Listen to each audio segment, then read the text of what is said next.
കോഴിക്കോട് അത്തോളിയിൽ നിന്നൊരു വാർത്ത വരുന്നുണ്ട്. +1 വിദ്യാർത്ഥിയെ +2 വിദ്യാർത്ഥികൾ മർദ്ദിച്ചു. എന്താ കഥ? Atholi vocational government higher secondary സ്കൂളിലെ വിദ്യാർത്ഥിക്കാണ് മർദ്ദനമേറ്റത്. വിദ്യാർത്ഥി കോഴിക്കോട് മെഡിക്കൽ കോളേജ് ആശുപത്രിയിൽ ചികിത്സ തേടി. സ്കൂളിലെ 5 +2 വിദ്യാർത്ഥികളെ സസ്പെൻഡ് ചെയ്തിട്ടുണ്ട് എന്നാണ് അറിയാൻ കഴിയുന്നത്. അഭിജിത്ത് പേരാമ്പ്രയുണ്ട് കൂടുതൽ വിവരങ്ങളുമായി. അഭിജിത്ത്, എന്താ സംഭവിച്ചത്? അഭിജിത്ത്, ഈ +1 വിദ്യാർത്ഥിയെ +2 വിദ്യാർത്ഥികൾ അടിക്കുക, നമ്മൾ ഈ ഷഹബാസിനെയൊക്കെ മർദ്ദിച്ച താമരശ്ശേരി പോലെയാണോ ഈ സംഭവം?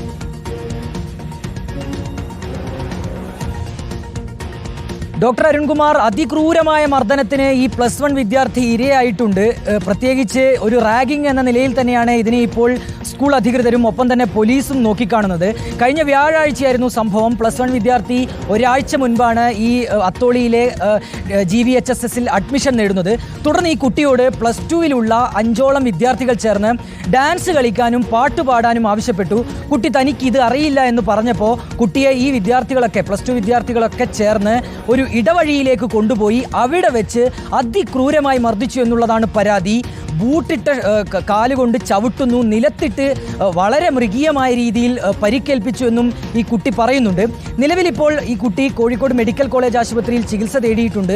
നല്ല പരിക്കുണ്ട് എന്നുള്ളതാണ് നമ്മൾ മനസ്സിലാക്കുകയും ചെയ്യുന്നത്. അതിനുശേഷം അത്തോളി പോലീസിൽ പരാതിയും നൽകിയിട്ടുണ്ട്. പോലീസ് ഇന്ന് ഈ കുട്ടിയുടെ മൊഴിയെടുക്കും.